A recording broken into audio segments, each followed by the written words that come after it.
Have you ever looked at a map and thought, wow, that place is massive, but where is everyone? Some countries are so vast they could swallow entire continents, yet they're eerily empty, stretches of land with more wild animals than people, more silence than sound. Today, we're diving into a list that may just blow your mind, the world's 10 biggest countries where nobody lives. These are places where the land stretches forever, but the population doesn't. We'll unpack the staggering statistics, the harsh realities, and ask the question, why are these nations so empty, and will that ever change? If you're fascinated by geography, geopolitics, or just love a good deep dive into the world's biggest mysteries, make sure to hit that like button and subscribe to the channel. We're pulling back the curtain, and you won't want to miss what's coming next.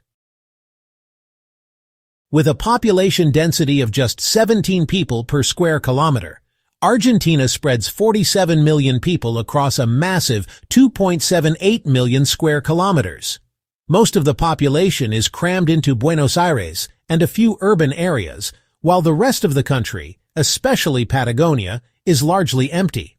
Harsh climates, rugged terrain, and limited infrastructure discourage settlement in vast regions. Despite rich agricultural potential, Argentina has long struggled with economic instability, hyperinflation, and a brain drain. By contrast, South Korea, a much smaller country, hosts over 500 people per square kilometer due to industrial development, efficient cities, and political stability. Argentina's population density is slowly rising, but offset by emigration, especially of young professionals. To reverse this trend, Argentina could focus on decentralizing growth, developing transport networks into the interior, and boosting tech or green energy sectors that aren't geography-dependent. A more stable economy would also attract investment and potentially population growth in the underpopulated regions. The Central African Republic has a population density of just 7 people per square kilometer, with 5 million residents spread across 622,000 square kilometers. Despite being resource-rich, with diamonds, gold, and timber, the country is plagued by political instability, violence, and lack of infrastructure. Continuous conflict since independence has made large swaths of the country unsafe and uninhabitable, leading to mass displacement and depopulation of rural areas. Basic services like roads, electricity, and hospitals are often absent outside of Bangui, the capital. In comparison, Bangladesh, which is around the same size, holds 170+ million people in a density of over 1,200 per square kilometer due to urban concentration, stable governance, and resource management. CAR's population trend is stagnant, held back by ongoing insecurity. To improve density, the country must prioritize peacebuilding, invest in basic infrastructure, and establish safe zones that can grow into thriving communities. International support and long-term development plans would be key to this transformation. At just 7 people per square kilometer, Kazakhstan is one of the emptiest countries on Earth despite its vast land area of 2.72 million square kilometers. With only 19 million people, most of the population is concentrated in cities like Almaty and Astana, while the rest of the country consists of barren steppe, semi-desert, and mountains. A legacy of nomadic culture and Soviet resource extraction left vast areas underdeveloped. Harsh winters and limited arable land also pose challenges. Compare this to Germany, with a density of 233 per square kilometer and a robust infrastructure allowing cities to thrive even in less favorable terrain. Kazakhstan's population is growing slowly due to internal migration toward cities, but rural density remains stagnant. To increase population spread, Kazakhstan needs to develop digital infrastructure, renewable energy, and make remote work more viable. Encouraging regional investment and improving healthcare and education access outside cities could help populate its vast, empty interior. Libya spans 1.76 million square kilometers, yet is home to just 7 million people, yielding a density of 4 per square kilometer. Most Libyans live along the Mediterranean coast, while the rest of the country is dominated by the Sahara Desert, inhospitable, hot, and nearly waterless. Beyond geography, civil war and political fragmentation since 2011 have gutted Libya's infrastructure and driven people away from the interior. While the country possesses Africa's largest oil reserves, wealth has not translated into development. In contrast, Egypt, its neighbor, supports over 110 million people in a similar desert environment thanks to the Nile River and centralized urban development. Libya's population is growing slowly through natural births, but without political stability, growth in density is unlikely. If peace is restored, Libya could use its oil wealth to fund sustainable cities, invest in water technology, and create economic incentives for migration and internal resettlement in the underpopulated interior. Guyana is often overlooked, but its stats are striking. Just 4 people per square kilometer across 215,000 square kilometers, with a population of under 800,000. Located in South America and culturally linked to the Caribbean, Guyana is mostly covered by dense rainforest and river systems, making internal development difficult. Most of its population lives along the narrow Atlantic coastal plain, while the interior, rich in minerals and biodiversity, remains largely inaccessible. Infrastructure is sparse, and economic opportunities are concentrated in urban coastal areas. In stark contrast, Japan, with less arable land and constant seismic activity, supports over 125 million people with a density of 337 per square kilometer due to world-class infrastructure and innovation. Guyana's population density trend is flat, as emigration offsets natural growth. However, the discovery of offshore oil reserves has sparked optimism. To raise density, Guyana must invest in roads, education, and health services inland, and carefully manage oil wealth to prevent a resource curse scenario. All right, we're halfway through, and by now, you're probably seeing a pattern: extreme climates, isolation, political turmoil. But what do you think? Do you believe some of these empty giants could become the next population powerhouses, or are they destined to stay empty forever? Maybe there's a country you think should have made this list. Drop your thoughts in the comments, because I read every single one, and your input helps shape future videos. Want us to dive deeper into one of these nations, or do a follow-up on the most overpopulated countries next? Let us know. While you're here, smash that like button if you're enjoying the journey, and subscribe if you want more content that takes you to the forgotten corners of the map. Sharing the video helps more than you know, and helps keep this channel going strong.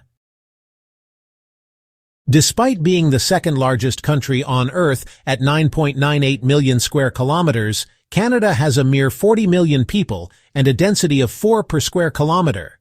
This emptiness is largely due to geography. Most of Canada's land lies above the 55th parallel, dominated by tundra, forests, and harsh winters. Around 90% of Canadians live within 200 kilometers of the U.S. border.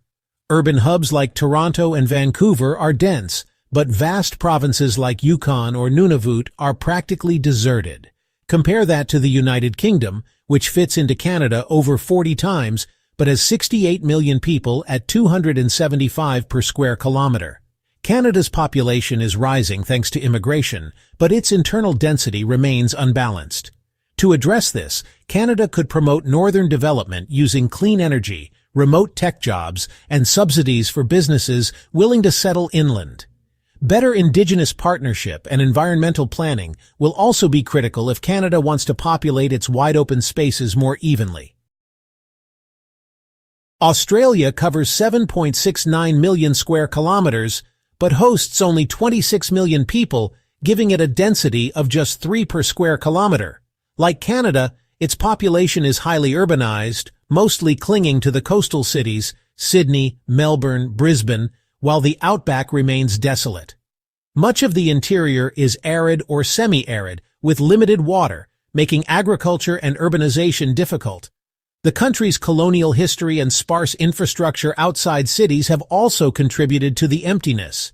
Meanwhile, the Netherlands, which could fit into Australia almost 200 times, has over 500 people per square kilometer.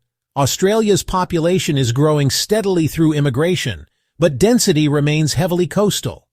To boost inland population, Australia must invest in renewable water solutions, decentralized energy grids, and resilient transport. New regional cities could be developed using smart urban planning and climate-conscious design.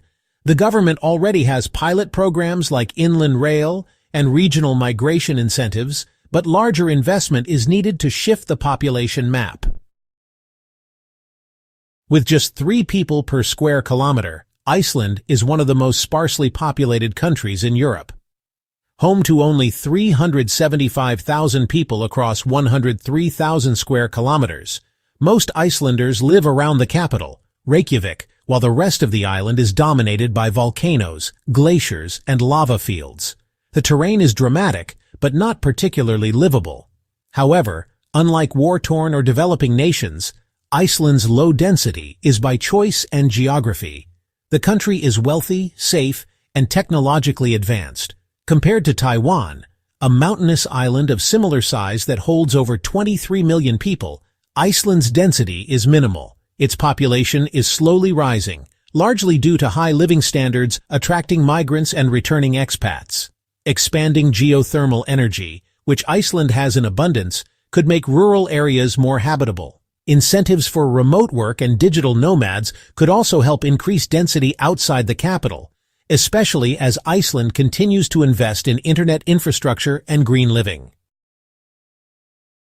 Tiny yet empty, Suriname has only 3 people per square kilometer, with a total population under 650,000 across 163,000 square kilometers.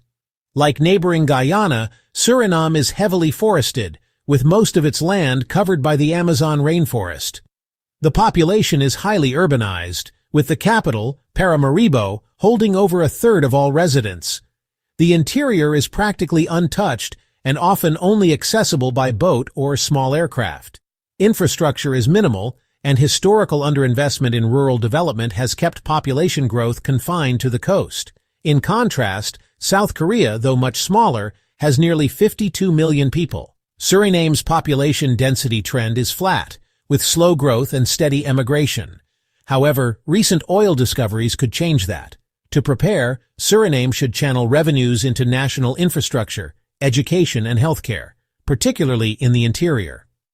Development must be done sustainably to preserve the rainforest while improving living conditions and encouraging broader settlement. Finally, Mongolia is the most sparsely populated big country on Earth, with only 2 people per square kilometer across 1.56 million square kilometers and a total population of 3.4 million. A landlocked nation wedged between Russia and China, most of Mongolia is open steppe, desert, including the Gobi, and mountain ranges. Historically a nomadic society, Mongolia never built the dense cities seen in Europe or East Asia. Harsh winters known as dzuds, limited arable land, and a lack of water further discourage settlement. Over half the population lives in the capital, Ulaanbaatar. Compare this to Vietnam, similar in population but crammed into a fraction of the land, with over 300 people per square kilometer. Mongolia's density is slowly increasing thanks to mining and urban migration, but rural areas remain empty. The country should invest in sustainable resource development, renewable energy, and tech infrastructure to diversify the economy and create reasons for people to stay or settle in its vast, silent lands. So there you have it, 10 enormous countries nearly empty, silent witnesses to time, geography, and human history. Each one has a different story. Deserts, conflict, forgotten frontiers, or just the sheer indifference of nature. But they all share one thing, a haunting sense of space, of possibility, of what could be. If this video gave you a new perspective, hit that like button to support the channel. Subscribe for more videos that explore the unseen and unexpected, and turn on the bell so you're the first to know when we drop our next journey across the globe. Until next time, stay curious, stay informed, and stay adventurous.